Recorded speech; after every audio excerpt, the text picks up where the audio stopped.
एक महिला से डिजिटल अरेस्ट के मामले में आरोपियों ने लाखों रुपए की वसूली की। क्या ये पूरा मामला है? हमारे साथ बात करने के लिए डीसीपी स्पेशल सेल इफ्सो के हेमंत तिवारी जी हैं, उनसे बात करते हैं। सर, डिजिटल अरेस्ट का एक मामला सामने आया, क्या ये पूरा मामला था और क्या आप लोगों को शिकायत मिली थी?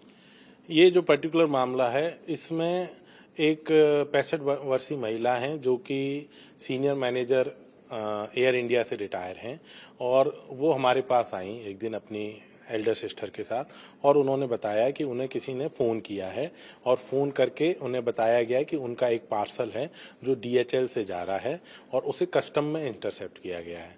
उन्हें बताया गया कि पार्सल में 20 सिम हैं, कुछ ATM कार्ड हैं, कुछ फर्जी पासपोर्ट हैं और MDMA नाम का जो नारकोटिक्स है वो है, और कुछ कपड़े हैं। तो जब उन्होंने बताया कि भाई मुझे यकीन नहीं हो रहा है कि मैंने तो ऐसा कुछ किया नहीं है, तो फिर उन लोगों ने वीडियो कॉल की, और वीडियो कॉल के माध्यम पे उन्होंने एक नकली CBI का ऑफिस दिखाया, और वो CBI ऑफिसर बन के उस महिला से बात की कि देखिए हम CBI से बोल रहे हैं और ये हमने ऐसा पकड़ा है, और उसे पूरी तरीके से हमारी विक्टिम को इस बात के लिए उन्हें मजबूर कर दिया, उसे यकीन दिला दिया कि उन्होंने कुछ गलत किया है और उन्हें इसके कारण डिजिटली अरेस्ट किया जा रहा है। डिजिटल अरेस्ट का मतलब उनके तरफ से, जो फ्रॉडस्टर की तरफ से, ये होता है कि आप ये बात किसी को बता नहीं सकते, इस विषय की चर्चा किसी से कर नहीं सकते। आप जिस जगह पे हो, अगर आप घर में हो, कमरे में हो, तो वो घर या कमरा उनसे बिना पूछे छोड़ के जा नहीं सकते, और अगर वो कभी भी आपको कॉल करें तो आपको तुरंत उनको जवाब देना है। अगर आपने जवाब नहीं दिया तो बोलते हैं वो आके उन्हें फिजिकली अरेस्ट कर लेंगे। तो सर, इस मामले के अंदर अगर हम बात करें तो डिजिटल अरेस्ट है क्या? क्या IPC में डिजिटल अरेस्ट है और इसका मतलब क्या है? डिजिटल अरेस्ट हम भी अभी कुछ समय से सुनने में आया है। कुछ समय से डिजिटल अरेस्ट का चीज जो है, कई लोग इसमें ठगे जा रहे हैं। मैं आप सभी के, आपके माध्यम से दर्शकों को बताना चाहता हूं कि IPC में, CRPC में, या जो अभी नए कानून बने हैं, भारतीय न्याय संहिता, भारतीय नागरिक सुरक्षा संहिता, इसमें किसी भी तरीके से डिजिटल अरेस्ट का ना तो कोई प्रावधान है और ना डिजिटल अरेस्ट वर्ड का कहीं यूज किया गया है। अगर आपको कोई कॉल करके इस तरीके से बोलता है तो आप ये समझ जाइए कि पूरी तरीके से ये लोग साइबर क्रिमिनल हैं, चीटर हैं, और आपके साथ धोखेबाजी हो रही है। इस तरीके की किसी भी चीज पे आपको विश्वास नहीं करना है। डिजिटल अरेस्ट जैसी कोई चीज भारतीय कानून में नहीं है। कैसे इन लोगों को चुना जाता था? जैसे इस मामले के अंदर हम देखें, जो 65 साल की महिला है, कैसे इन लोगों को टारगेट किया जाता है और आखिर इसी महिला को क्यों चुना गया? किस तरीके से इनको ठगी का शिकार बनाया गया? जो अभी तक की इन्वेस्टिगेशन में इस पर्टिकुलर मैटर में हमें समझ में आ रहा है, उन्हें रैंडमली चूज किया गया है। मतलब वो रैंडमली वो कई जगह फोन करते हैं, तो जो उनका विक्टिम उस तरीके से जो डर जाता है वो उन्हें पैसे दे देता है। तो ये महिला का जो चुनाव है रैंडम था। अगर दर्शकों को समझाने के लिए हम कहें तो उनको आप क्या कहना चाहते हैं? अगर उनको इस तरीके की कॉल आती है, वीडियो कॉल आती है, तो उनको क्या करना चाहिए? मैं आपके दर्शकों को ये बताना चाहता हूं कि इस तरीके के केसेस में सबसे पहले आपको एक IVR की जगह कॉल आएगी, IVR से। उसमें रिकॉर्डेड वॉइस में कोई बोलेगा कि ये कॉल कस्टम की तरफ से एक इम्पॉर्टेंट नोटिफिकेशन है और इसे सुनने के लिए 9 दबाएं, या बोलेगा कि ये ट्राई, जो हमारी telecom regulatory authority of India है, उसकी तरफ से इम्पॉर्टेंट नोटिफिकेशन है, तो आप 9 दबाएं, या बोलेगा कि हम DHL से या FedEx से बोल रहे हो, आपके पार्सल से रिलेटेड एक सीरियस इश्यू हुआ है, इस पे बात करने के लिए आप 9 या 1 दबाएं। तो अगर किसी भी कॉल की शुरुआत IVR से हो रही है तो आपको तुरंत सस्पिशियस हो जाना है। जैसे ही आप उस कॉल को कनेक्ट करते हैं तो वहां पे लोग वो अलग अलग तरीके से आपको धमकाते हैं। कहीं कस्टम के नाम पे धमका सकते हैं, कहीं CBI के नाम पे धमका सकते हैं, कहीं कहेंगे कि हम ट्राई से बोल रहे हैं, आपकी जो सिम है, आपकी सिम का यूज टेररिज्म में बात करने के लिए हुआ है, आप लोग ह्यूमन ट्रैफिकिंग में इन्वॉल्व हैं, आप लोग ड्रग ट्रैफिकिंग में इन्वॉल्व हैं। लेकिन अगर आपने कुछ नहीं किया है तो आपको किसी तरीके से कोई डरने की जरूरत नहीं है। अगर किसी भी इन्वेस्टिगेशन एजेंसी को या लॉ एनफोर्समेंट एजेंसी को आपसे कोई जरूरत होगी तो वो आप तक पहुंचेंगे, वो आप तक फिजिकल संबंध पहुंचाएंगे या फिजिकली आएंगे।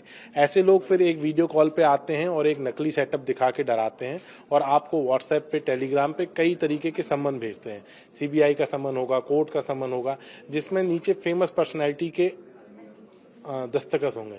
मान लीजिए वो आपको दिल्ली पुलिस की तरफ से अगर सम्मन भेजेंगे तो नीचे कमिश्नर साहब के दस्तखत कराएंगे, ताकि अगर आप सर्च करें तो आपको तुरंत कमिश्नर का नाम पता चल जाए, और वही नाम जब आप वहां देखेंगे तो आपको यकीन हो जाएगा कि यार ये तो सही सम्मन है।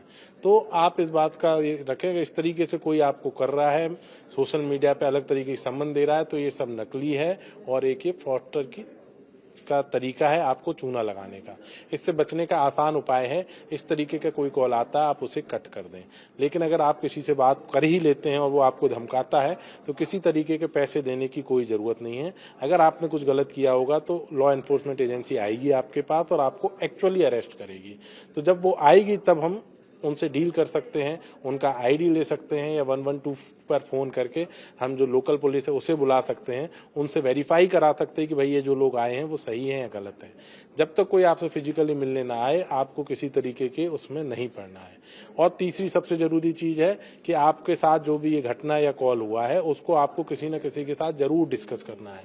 अगर आप अकेले रहते हैं, आपके बच्चे दूर हैं, तो आप उनको फोन करें, अपने भाई बहनों को करें, आप अपने दोस्तों को करें। अगर आप कहीं काम करते हैं तो अपने वर्क प्लेस पे अपने कलीग से डिस्कस करें। अगर कोई नहीं मिलता है तो आपके जो कोई घर में डोमेस्टिक हेल्प है उसको बताएं, किसी गार्ड को बताएं।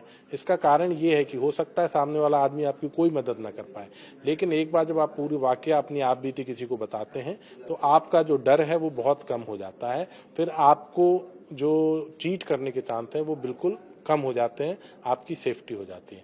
अगर आप किसी को ये बात नहीं बताते तो ये बात आपके दिमाग में घूमती रहती है, आप इसे सच मान के डरे हुए रहते हैं और जैसा क्रिमिनल चाहता है वैसा करते हैं। अंतिम सवाल सर मेरा ये, इस मामले के अंदर 35 लाख रुपए इस महिला से ठगे गए, क्या इन पैसों के वापस आने के चांसेस कितने होते हैं, इसके बारे में क्या आप बताइए। नॉर्मल कोर्स में अगर पैसा बैंकिंग सिस्टम में रहता है तो उसको हम फ्रीज करके पैसा दिलवा देते हैं, लेकिन एक बार अगर ये पैसा बैंकिंग सिस्टम से बाहर निकल गया तो फिर पैसे वापस आने में बहुत कठिन है, ऑलमोस्ट चांस नगण्य हो जाते हैं। इस पर्टिकुलर केस में हम खुशकिस्मत थे कि जो हमारी विक्टिम है जब वो हमारे पास आई तब उनके साथ फ्रॉड ये चल रहा था, फ्रॉड खत्म नहीं हुआ था, वो लोग किसी और प्रिटेक्स्ट पे उससे पैसे मांग रहे थे। तो जब वो आई तो हमने उनके अकाउंट में जो एक्यूज के अकाउंट में पैसा गया था उसमें लीन लगा दिया था। 35 लाख में से 34.5 लाख रुपए हमने फ्रीज कर दिए थे। अभी पिछले दिनों कोर्ट ने उस 34.5 लाख में से 21.3 लाख रुपए वापस करने के आदेश कर दिए हैं। उम्मीद है कि बचा हुआ पैसा भी उन्हें जल्द मिल जाएगा।